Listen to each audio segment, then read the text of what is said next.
may haven't heard of or noticed it before, but actually you're living in it. Bioeconomy or biotech economy is slowly becoming a buzzword worldwide as countries are looking for new areas of growth.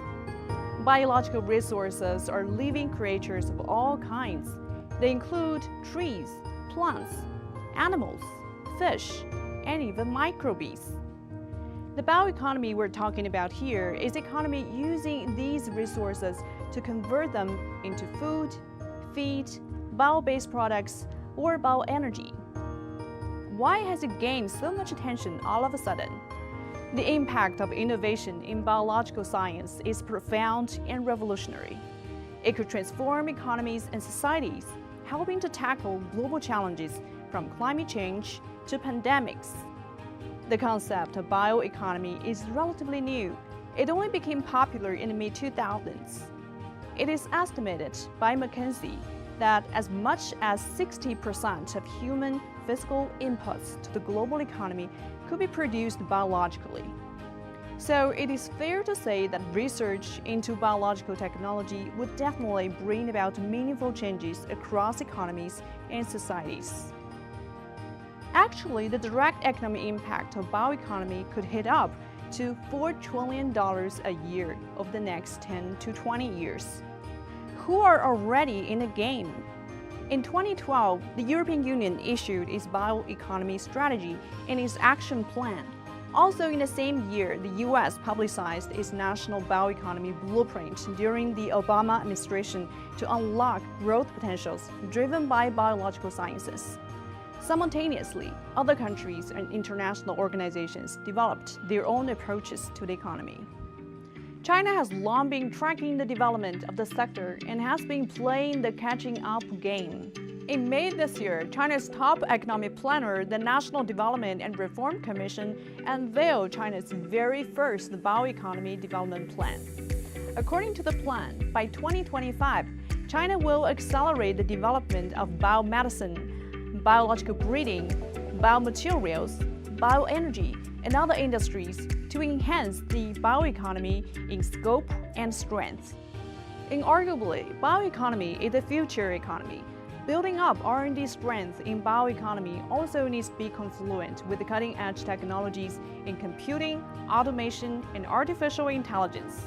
It is hoped by 2035, China will be at the forefront of the comprehensive capabilities of the bioeconomy.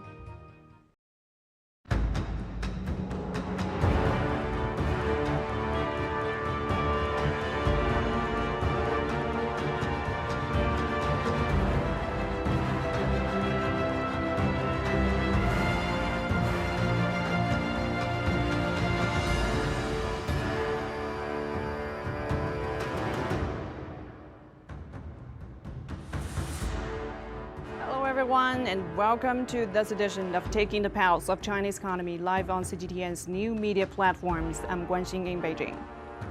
In May 2022, China launched its first five-year plan for the development of bioeconomy, vowing to grow the contribution of bioeconomy to China's GDP and raise the value of the sector to 22 trillion yuan and nurture more companies with revenue surpassing 10 billion yuan. To understand more about bioeconomy and its importance to China's future high-quality sustainable development, we're joined by three distinguished guests today. Jukka Kantala, founder of World Bioeconomy Forum. Welcome to the show. Thank you. It's a great pleasure to be here. And Professor Li Ying, associate editor of Chinese Journal of Biotechnology. Welcome. Hello, everyone. And Dr. Tang Chenxiang, Chief Operating Officer of Shanghai Surcoat Biomats. Thank you for your time today. Thank you. Hello, everyone. So, Mr. Kantala, let me start with you. Bioeconomy is a broad concept and has been with us for a long time. What is your understanding of bioeconomy and the new opportunities the sector presents? Yeah, indeed. Yeah, and thanks for inviting me to this interview. So indeed, the bioeconomy have been long before industrial and petrochemical dominance. We just have put it aside for a while. And now new innovation and concern on environment is bringing it back in the mainstream. I keep on saying that there is no one-size-fits-all bioeconomy. they are always based on their own strengths and resources. As the name bioeconomy implies, it is based on the biological assets, and it should stand on its own feet. In other words, solution it provides need to be also economical. You know, bioeconomy does have its own traditional products like wood construction, paper products, ethanol, but recently there have been growing interest to apply bioeconomy on emerging application. For example, the material application. We are talking about plastics, we are talking about new type of textiles which are based on the bio feed. Beauty of the bioeconomy is that its products and services are renewable, sustainable, recyclable, and in most of the cases, they are also biodegradable. As they are superseding the fossil-based alternatives, they are also mitigating climate change. And this topic is getting more and more important today. Right. And Professor Li, why do you think China launched its first 5-year plan on bioeconomy recently? What's behind the strategic thinking? Well, thank you for this question. As you said, the bioeconomy concept has been with us for a while. And this is the first official strategy issued by the government authorities. But before that, we have been developing the concept for the bioindustry for already decades. So the bioeconomy is based on the development of a bioindustry. From my personal perspective, there are two main reasons for issuing such a strategy at this moment. The first aspect is from the societal needs perspective. Globally, we have seen, as we discussed, the climate change is a global topic that has received a lot of attention. And people noticed globally that we are no longer able to live in a country, in a globe that is only consuming the fossil resources as our energy source. So there's clearly needs to shifting our energy resources. And while in China, we also noticed that the carbon dioxide emission is a great problem. So we have this called a carbon picking and carbon neutralization strategy being put into the agenda of the government affairs. So it is not easy to reduce the utilization of the petrol resources. So you have to think early, you have to also think strategically. And it is also a very urgent, but also very difficult task. For instance, recently the Germany has gone back to using the fossil resources for electricity generation. So it is really a tough job.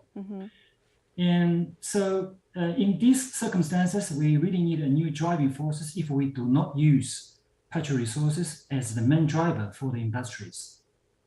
So that's from the societal needs. And the other side, from the people's needs, in China particularly, we notice that after 40 years reform and rapid development of economy, there are a lot of new needs. For instance, people need a better medicine for better life and longer life. Yes. And we need better foods, more diversified foods, and also safer foods. And we are looking for better environment and a sustainable environment. And we know this can be contributed by the biotechnology, but we also need to use safer biotechnology. And these are actually the 4 pillars of the new strategy. So those are forming the societal needs for the new China's bioeconomy strategy. From the other side, we know, although there are societal needs, there has to be some readiness, technology readiness and industrial readiness. So over 40 years of rapid development, we have accumulated a huge personnel in the biotechnology development. And we have a large sector of the bioindustry forming a very good value chain and also industrial chain, productive chain. Those 10-year support of the bioindustry development also forming a very strong technological basis and industrial basis for we now to develop a bioeconomy strategy. Indeed, a lot to look forward to. And Mr. Town, tell us about Zircode Biomats and what is your vision for the future of bioeconomy? Absolutely, thank you. Biomats is a startup biotech company. We focus on circular RNA therapeutics. We have global leading technology and try to realize the mRNA molecules' transformative potential in many preventative and therapeutic medical areas. Like vaccines? You may wonder, what is circular RNA, right? Let me take one step back and talk about mRNA drugs first. Many of you must have got, COVID-19 vaccine shots. And we know mRNA vaccines made by Moderna and the joint effort of Pfizer-BioNTech provides efficient immune protection for the majority of the Western world. So mRNA is a brand new category of drug molecule that is distinct from traditional small molecule drugs or protein drugs. The COVID-19 pandemic really puts it in the spotlight. However, we also see strong adverse effects of these current mRNA vaccines, such as fever. So here comes what we do. Instead of mRNA that is normally linear with two ends, we use a circularized mRNA with no end. And that makes it much more stable and potentially with higher efficacy and less side effect. So it is the what we call next generation of mRNA, but it's still at a very early stage. No circular RNA has ever made human trials yet. So we push science and engineering forward in order to make circular RNA a better drug, realize the full promise of RNA therapeutics. It could even be another revolution in the whole pharma field, I think. Right. In terms of the future, to some degree, I think bioeconomy is the future, and China will play a very important role in it. Take ourselves, for example, we are one of the leading players worldwide in the circular RNA field. That is very rare in China, even back 5 to 10 years ago. So China is catching up rapidly with a good start. I'm confident that we will make a significant contribution to the pharma industry or even the bioeconomy as a whole. From what I see, more and more Chinese companies are doing things just like us in China for global. How long do you think China can play to catch up in the mRNA vaccines compared to Moderna and Pfizer? That's a very good question. We're trying to figure that out, actually. I think traditional mRNA is hard to catch up because they played that for over a decade and they really have a deep know-how in that. So that's why circular RNA might be a good way to make it second generation, make it a better vaccine. Thank you. And Mr. Cantala, what are the main drivers of the bioeconomy sector? How would you compare China and other leading countries in terms of strengths of the sector? That's a good question. So as said in my first comment, there's no one size fits all bioeconomy. So it is very, very important to acknowledge differences in approaches.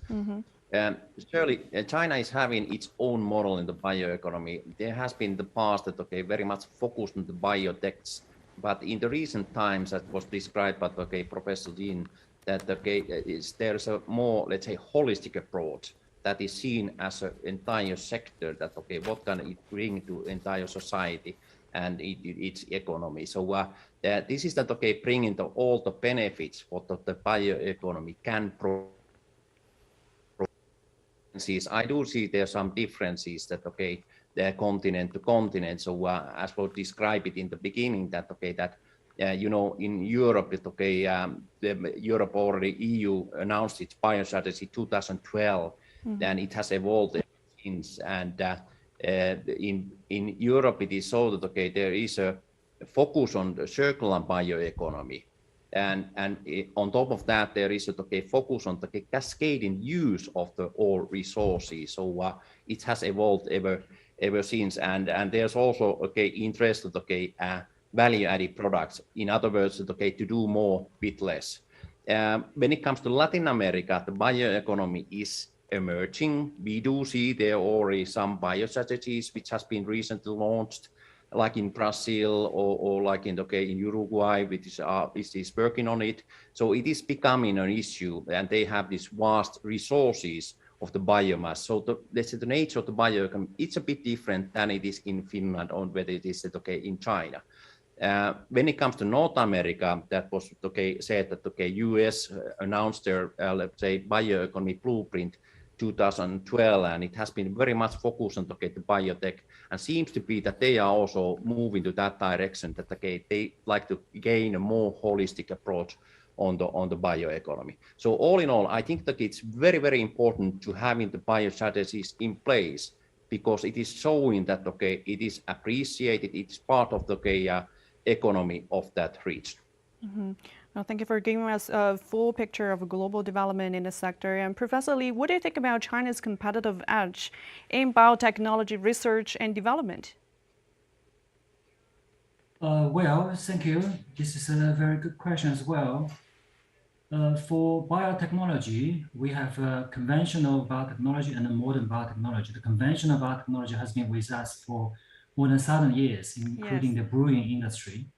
But when we're talking about the biotechnology industry, we are basically talking about the recombinant DNA in modern biotechnology. Well, we are actually recently catch up. So overall, the United States is still the most strong force in the biotechnology R&D, and many European countries also leading specific areas. But China, after developing for 40 years, we have also gained competitive advantage in certain areas. And there are several reasons. One major reason, which I think is the government always attached great importance to this sector. And the government's commitment and long-term support is a key for the development of biotechnology and its industry. I can recall back to 17 years ago when we are making the medium and long-term science technology plan, the biotechnology has been listed as one major key area in that. So because of this long-term commitment, so the governments from different sectors, for instance, from the Ministry of Science and Technology and also from the National Development Reform Commission, they are respectively investing significant money into the R&D and also to the industrial development. So because of that huge and sustainable continuous development of the investment of the money, that we have been able to recruit a lot of high caliber personnel overseas and also domestically. We have been able to build up many new institutions and research platforms. This significantly increased the innovation ability in the biotechnology sector within China.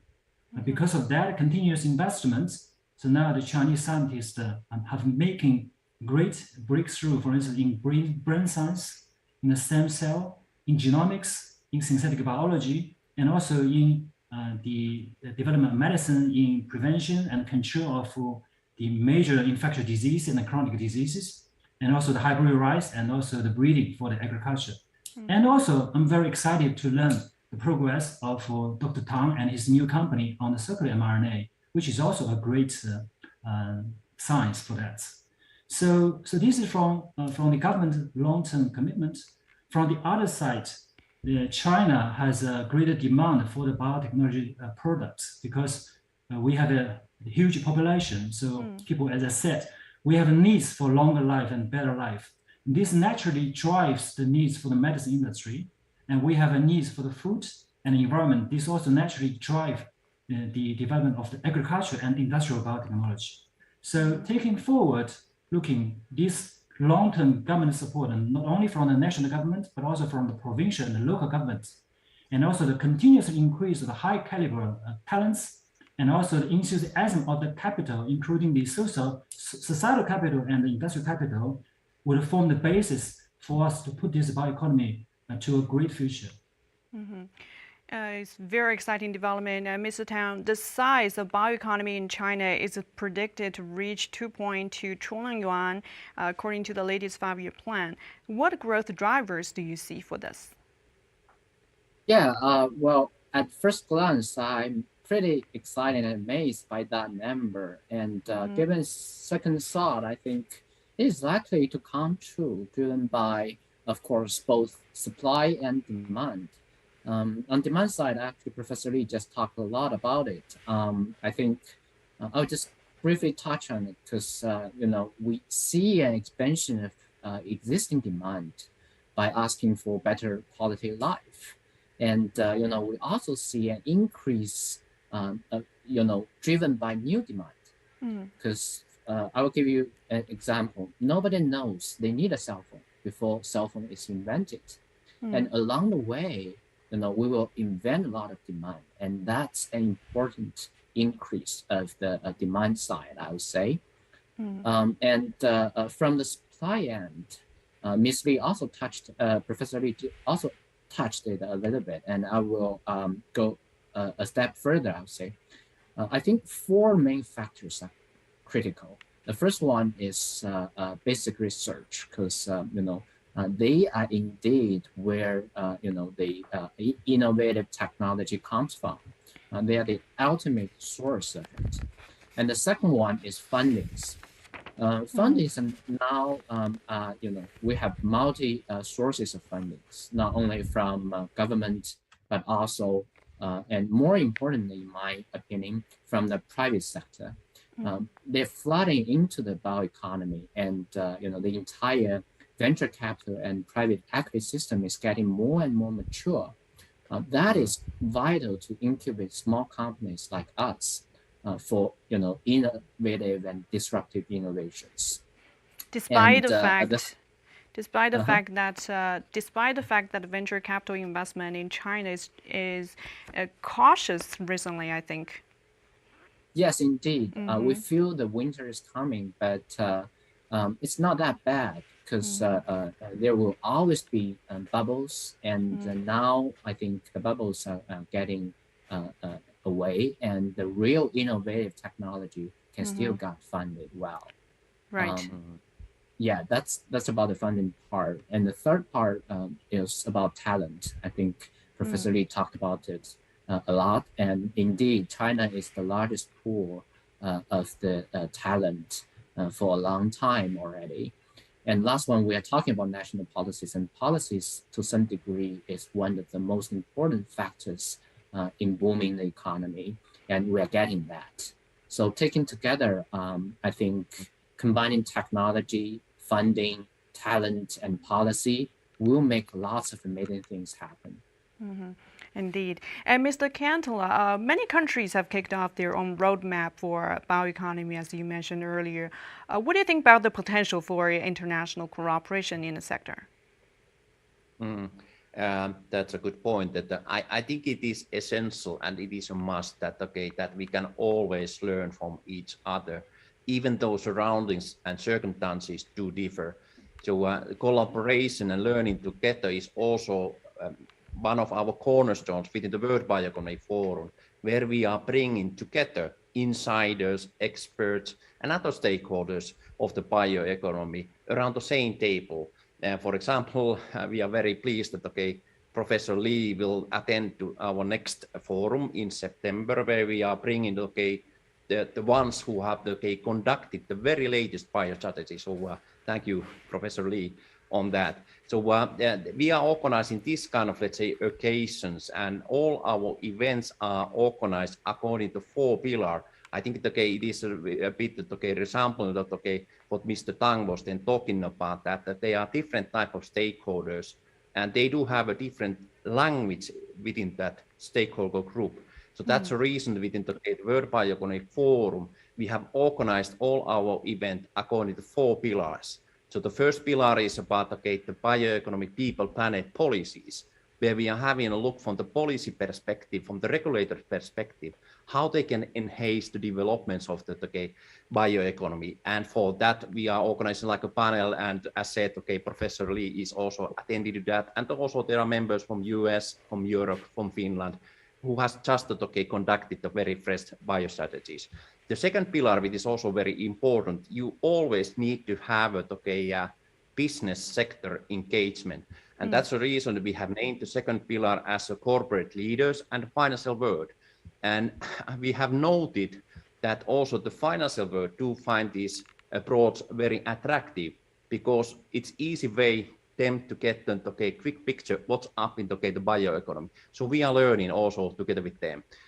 Thirdly, we think it is important that also the ordinary consumers and individuals do know that what kind of products do they use. That's the reason we have named the third pillar as a bioproduct around us, where we are trying to make this, let's say, the bioeconomy-based value change more tangible and explicit, even for the ordinary consumers, because we think once you do know, then you can make a choice. I prefer to use the bio-based product instead of the fossil-based products. And they are inviting typically the companies and institutes to telling the story that what kind of products and services this sector can provide. So maybe Mr. Tang, you could then join once on our occasion to telling your story. It was by the way, very interesting. And finally, it is always important that we are concerned on the future. So that's the reason that the fourth pillar is named as a look into the future. And as we are organizing the season-based event, we are always selecting the topic which is actual and plays an importance from that specific year. And for this year, we have selected the theme as World Bioeconomy Forum talks on climate, because we think it is important to have a, let's say, more solid understanding what's the role of the bioeconomy and bio-based product related to climate change mitigation. So that's one way to organize the collaboration. I would like to add on the one other topic that this cooperation, why it is so important is that because then we are creating forms and models to entire supply chain based on the bioeconomy, and it is very sensitive because we are always talking about natural resources. And now when we're talking about the climate change mitigation, it is getting more and more important topic everywhere, in China, in Finland, in US, in Latin America. So and for time being, it has been shown that the climate change mitigation toolbox does not include bioeconomy or bio-based product, at least in terms of regulated compliance rules or voluntary carbon markets. Though it is so that when we are talking about the bio-based solutions, you are using the bio-based feedstock. So in a way that we try to bring up in the discussions that the bioproducts do supersede fossil-based, and thus they are affecting to climate change mitigation. You talked about supply chains, but we did see that one of the key bioresources, wheat, corn, and fertilizers, their supply chains has been hampered by global geopolitical tensions. What do you think about supply chain cooperation in the future? I think that as a notion that I think that the bioeconomy is more local instead of global. So having a look that you are using the local resources, so you need to be savvy enough that how do you use that and what type of purposes. Okay. And Professor Lee, you talk about the importance of China's top-down approach. In your opinion, how much innovation are driven by the public sector and the private sector, and how should government, industry, and research community work together? Thank you.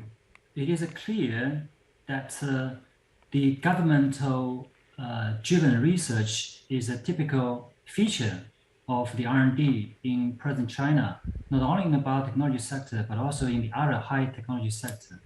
This is mainly because the industrial R&D level has not been reaching such a level that they can drive the innovation. So the government plays a huge incubator role. And this is also why the major difference between the China and the other major economy. For instance, in the developed countries, we know that the industry has a very strong R&D capability. So the major economy is driven by those R&D capability, not from the university, but from the industry.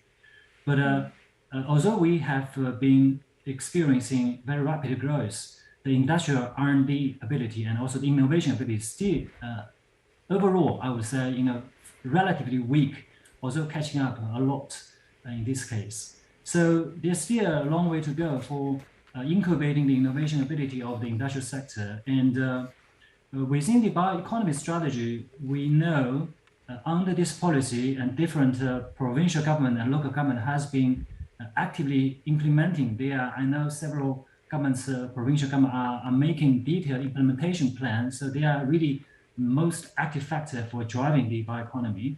But for the academia side,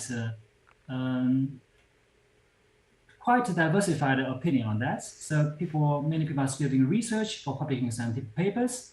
But for the industries, and they are taking some messages, for instance, those innovation centers. But so we can see there is a gap between the government motivation and also the academic sector and also the industry.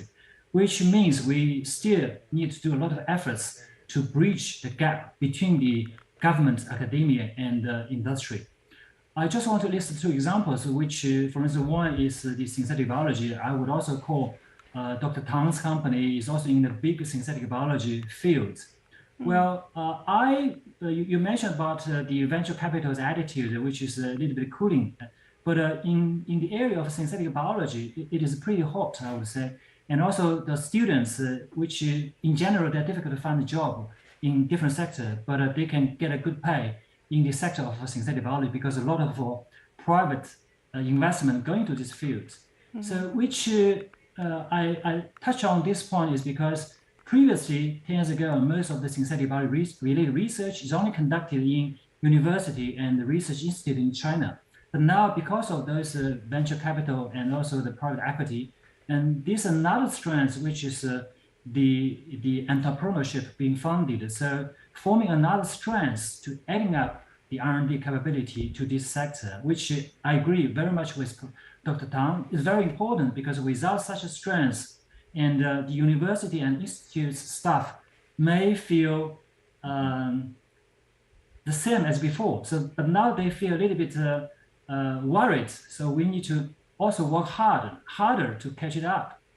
And also the many industries are going to turn around into the synthetic biology sector as well. The second point, which in some places, in China, regional innovation is very important. And clearly for the biotechnology development, there are three major hubs. The one is the Beijing and Tianjin area. The second is certainly the Yangtze Delta, which is centered in Shanghai and Suzhou. The third one is the Pearl River Delta, which is now including Hong Kong and Macau. So those clearly are the three main hubs. So there are very good incentives and policies being issued up to further strengthen the collaboration of the government and academia and also the industry. I hope those can be a very good role model for how we can, using such a mechanism to stimulate and also to encourage the development of bioeconomy, bioindustry in the other regions in China. So talking about the gap, is it because of the lack of entrepreneurship among ordinary academia? Because people like Dr. Tang are relatively rare. Dr. Tang, what are your thoughts on this? Is it difficult to be an entrepreneur and just shifting from the academic circle? Well, it's getting better, I would say, but there's still a lot of barriers to go through, ranging from IP issues to motivations, because there's a gray area where it's not innovative enough for a paper, so academic field won't touch it, but it's still too risky, to form even prototype, so industry won't touch it. So the gap is there. No one wants to touch it. We really need to form a mechanism, to incubate and let it foster, and then it will grow prosperly. So yeah, I think there indeed is a big gap. I completely agree with Professor Li. So how can we create a better environment to foster entrepreneurship in the sector, to work with the government and the research community? Well, it's a difficult question. Actually, in the Western world, like a flagship or other big investment firms actually developing a mechanism to do so, but it may not be the only way, and it may not be the best way. I think we still need some exploration to see what would be the best way, to do so. Especially in China, it's a special environment. Yeah. Mr. Cantala, global challenges in research frontiers are shifting rapidly. How to further spur innovation, in your opinion? Yeah, that is important topic indeed. That this is I think that not only for the bioeconomy, that it is very valid for the other sectors of the society, and there are certainly several ways to keep up the innovation. So I think it can be systematic, or it can be based on companies, it can be then to research and to development centers. But I would then point out two ways that how you could then foster the innovation. So I think it's one, let's say, sort of systematic tool is that, okay, the open innovation, that, okay, there is a sort of platform that, okay, the sort of, let's say, operators of this field can get together and learning together and exchanging the, okay, the ideas within this evolving and emerging sector. So there are ways to do that. Okay, World Bioeconomy Forum can be the one. Like Europe, there's okay, CBE joint undertaking, which is also very much okay, promoting the flagships of this field and making the showcases. And this is also okay, that okay, helping in that respect, that okay, also okay, the public audience do know that there are this and this, that type of the investments that, okay, in a pipeline, and it is making them more familiar that what does it mean to operate in this field. So like recently they announced that, okay, there's a flagship, okay, a project in Estonia where they are using, okay, wood residuals as a feedstock, and then they are decomposing then, okay, the elements of the wood for the various applications, and they can even provide some textiles out of that. So in a way, these kind of showcases are definitely needed. Another thing is that, okay, this it's related to education and, okay, recognition that, okay, and I think it is very good that, okay, China has also announced that, okay, the bio strategy. So it is sort of appreciated sector. That is then, okay, the message. We are putting the effort, we are going forward, and, okay, very ambitious targets, as has been, okay, the NATO nations as well. All in all, there are nowadays over 50, let's say, national bio strategies. And as we have a look, it is one way to acknowledge it is then, okay, desired sector, and hopefully it is then, okay, also attracting, okay, the young talents to join in along to this field. And once you are having a critical mass within the bioeconomy, it is also triggering the innovation. So I think, okay, you will see the very same also in China, that, okay, now it is, okay, raised up as a strategy level. So then you will see that, okay, there are, okay, research and development program, and it will attract also the, okay, young talent. And also like this publicity, you are organizing this very nice panel. So it is a small piece of that path that is, okay, attracting, okay, the youngsters to join along to this very exciting field. And Professor Lee, in your opinion, how can China seize the opportunity provided by this national strategy to build a leading position in bioeconomy? Well, as Yuka said, different country has a different bioeconomy strategy. And bioeconomy is actually considered as a transition from the petrol economy to a new economy. So it is actually not really comparable if talking about it globally. So China basically is heading up towards its own paths. I want to talk about this from three perspectives. First, we know there are some gaps, as we discussed a lot with Dr. Tang, the gaps between the academia and the government and industry. So we need to close the gap as short as possible, as close as possible. And how can we close that gap?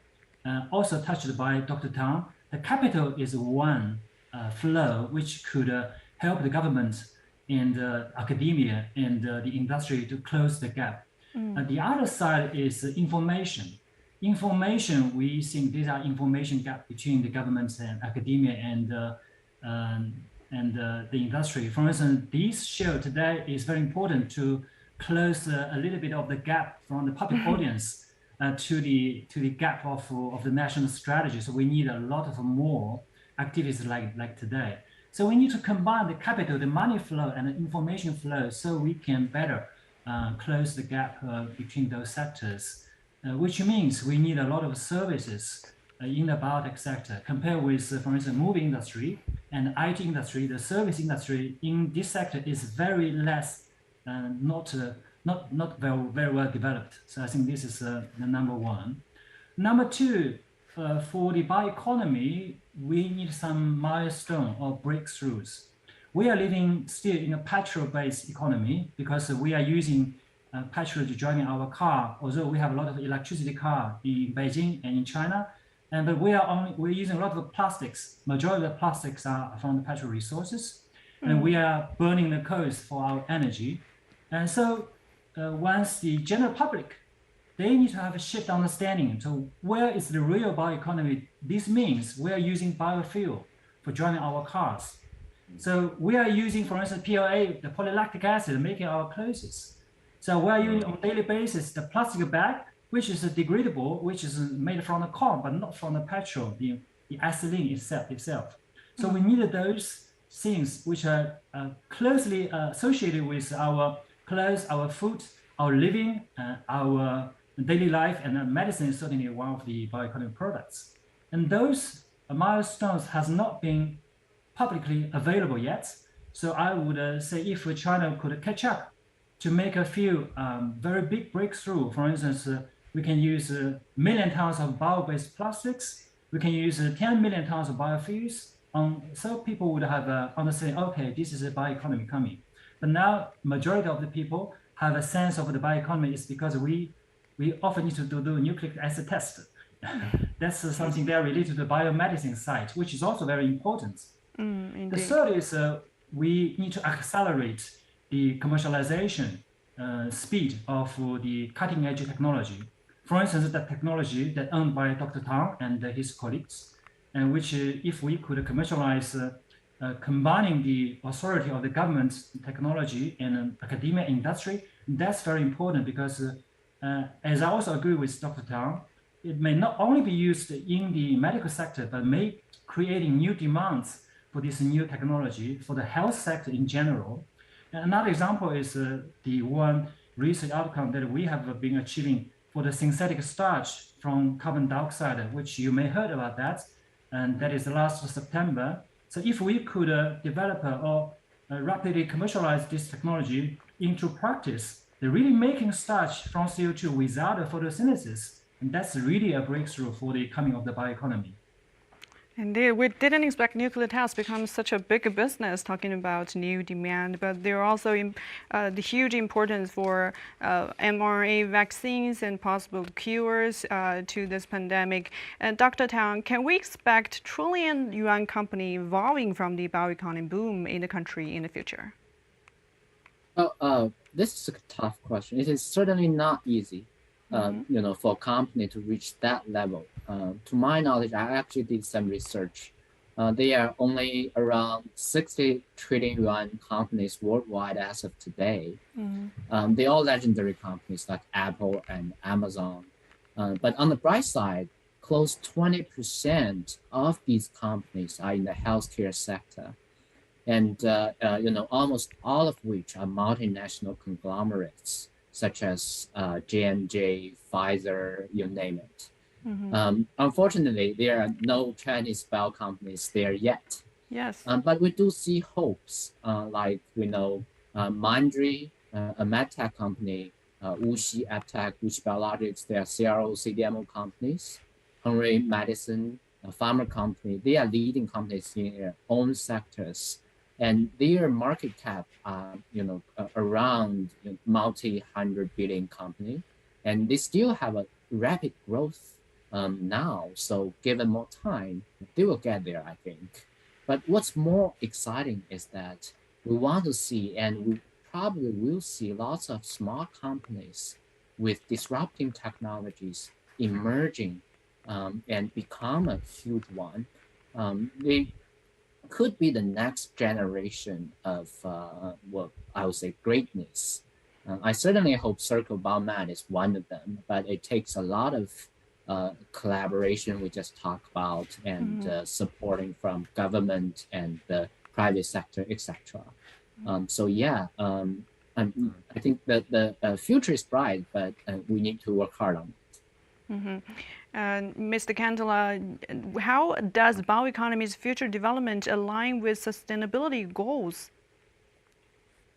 Yeah, that is important factors, and I think it is a must that we need to take that into account in order to safeguard that we have resources also in the future.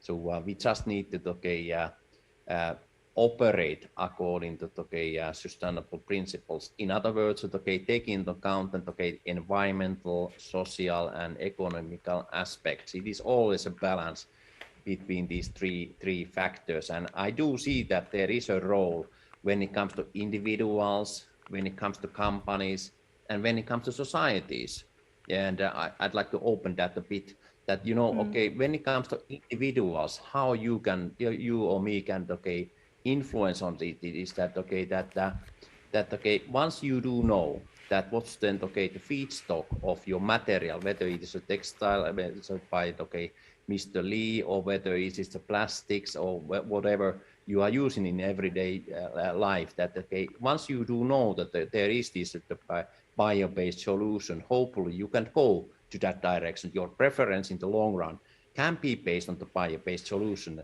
Then actually, okay, we are very much promoting that. For example, we have launched, okay, the Bioproduct Day that was held on 7th of July, and it will be held also the next year. That we are then, okay, let's say, encouraging that, okay, companies and individuals to share in their story, and then we are learning by fun way together that what kind of products there do exist. So that's what about the individuals.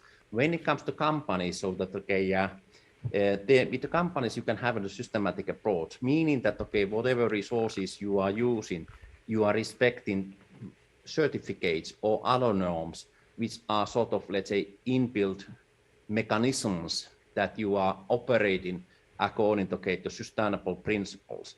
And then finally, when it comes to, okay, the society, that, okay, the regulators and, okay, decision makers, what's then, okay, preference in, okay, in the public organizations, so, and what kind of policies you are driving. So there is a role also for the society. So all these three sectors can safeguard that we do have also resources in the future. Mm-hmm. And Professor Lee, is sustainability a key dimension of future bioeconomy planning of China? Very much so. Well, I recall about 10 years ago, I attended an OECD workshop and promoting the bioeconomy concept. Well, at that stage, globally, the majority of the biotech investment is in the medical sector, and secondly is an agriculture sector, very few investment into the industrial sector. But as Yuka just said, the bio-based solution, bio-based products is a feature, typical feature of the bioeconomy. Well, we receive very little attention from the capital side and also from the scientific sides. So I asked a question. So because different people in different countries, they often talk to politicians to ask for support to invest into certain high-tech area. So we would say the industrial, why industrial biotechnology is important. So try to using one word to summarize. We invested in biotechnology in the medical sector because that's important for health. So one word. So no government leaders will reject their needs. Everywhere we need health. So the investment needs for the agriculture is because we need food.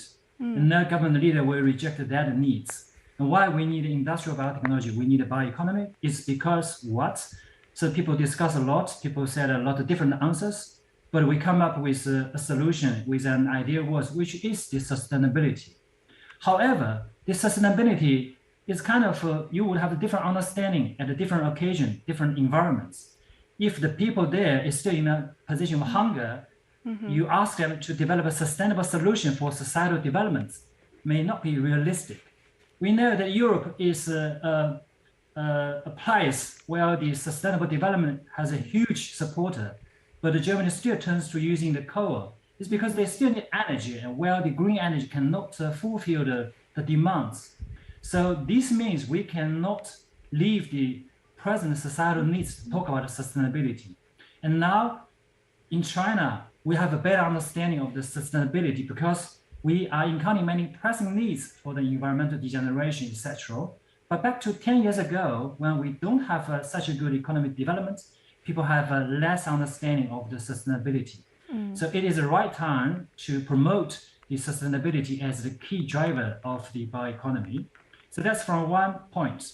But the other side of the Chinese government has issued, I mentioned, the carbon peaking and carbon neutrality strategy. So it is really a tough job. Everywhere believe that. But although it is tough, we have to start it now. Think about 2030, if we are reaching the peak of carbon dioxide emission, and where we need to cut a lot on the transportation, on the architecture, on the many energy sector, how can we sustain economic development? So this is a big question. We have to think from now. That's why we need to use biological resources to creating energy, to using the biological resources to replace petrol to produce chemicals, textiles, soft, etc. We have to start from now before we find a solution then. So that's forward thinking to think about how can we drive the economy growth in the post we call the double carbon area. Indeed. And Mr. Tom, what are the most pressing problems do you think that China should address through the development of bioeconomy? Yeah, I think Mr. Cantola and Professor Lee has covered pretty much a good range of it. I'll give everybody a very good and I think current example. Everybody's feeling hot in China these days, especially like me in Shanghai. It's been record-breaking temperature for the past few days, even before the dark day, what we call 三伏天, right? Right. So I think with the development of bioeconomy, eventually we may not need to suffer such a hot summer days. Like both just mentioned, China is trying its best to achieve carbon neutrality. And these kind of efforts will ultimately elevate in global warming. I think that's very important. And probably I will just zoom back in the healthcare industry. That's my expertise. I do believe, it will bring a comprehensive improvement to everybody's health. First, we will have better drugs to cure more disease and manage more symptoms if there is no cure. And that includes providing superior solutions than our current standard of care. And more importantly, finding solutions to many diseases that we currently have no therapy for them. And second, early detection of disease is critical, and that may be possible with better medtech, better testing methods, and devices as well. And lastly, we will go from, I think, cure disease, early detection of disease, all the way to prevent one. And that's the most important thing. We want better lifestyle, better life. We want to prevent disease. And that might be possible with all kinds of future solutions, and just use our imagination, I would say. Yeah. If I could, I want to ask one more question for Dr. Tang and Professor Lee, because one of the pressing problems facing China is still the pandemic. We know that the life expectancy in the US has been shortened by 2 years since the onset of the pandemic. Although China has been controlled well, but there is still question on the future method to deal with this crisis. So how much can bioeconomy help us to deal with this pandemic, and what are the pathways? Professor Lee, you go first.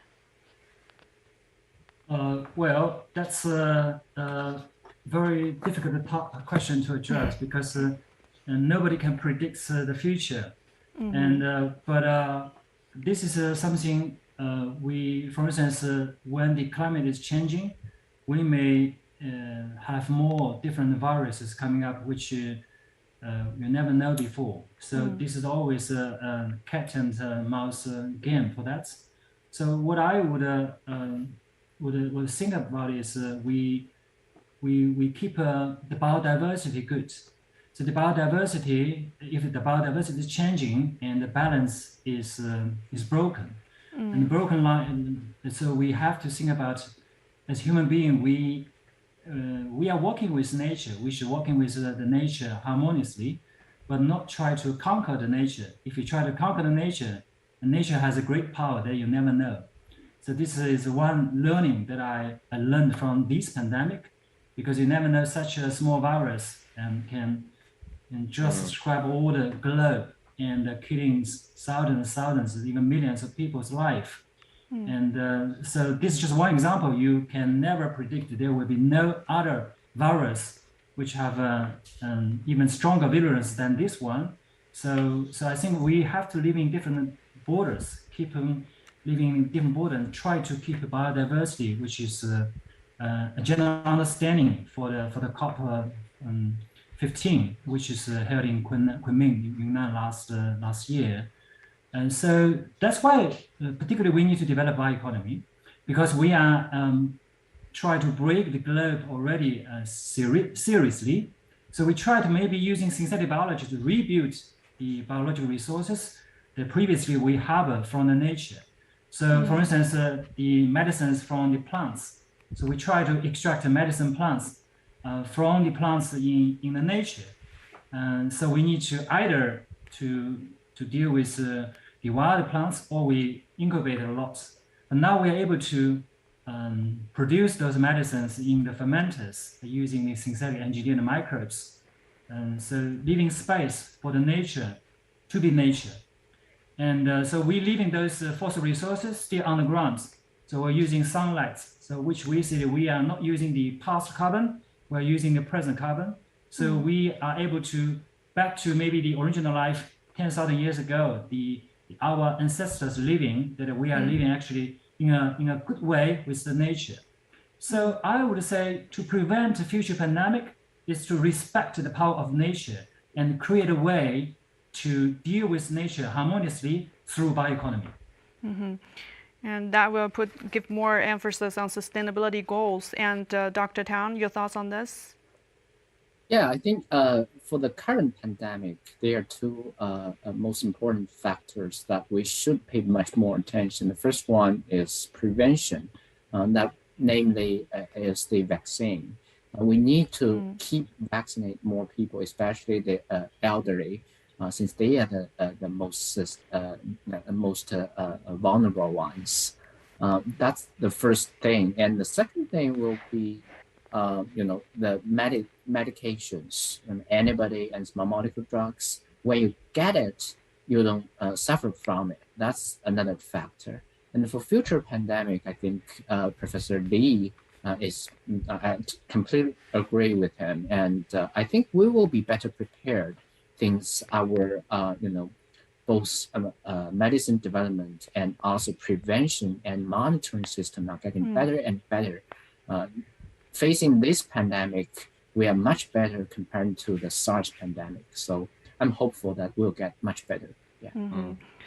And Mr. Cantona, do you have anything to add? What about a global solution to this? I think that there's not that much to add on. I think that it was very wisely said by Professor Lee that we need to give a respect to the nature. We really give the respect. We shouldn't then exploit the nature. So there are various roles of the land, the forest and agri. So just give it the respect, and you will find a way forward.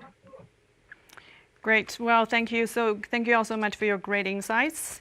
And there was our guest today, Jukka Cantona, founder of World Bioeconomy Forum, and Professor Li Ying, Associate Editor of Chinese Journal of Biotechnology, and Tang Chenxiang, Chief Operating Officer of Shanghai Circled Biomats.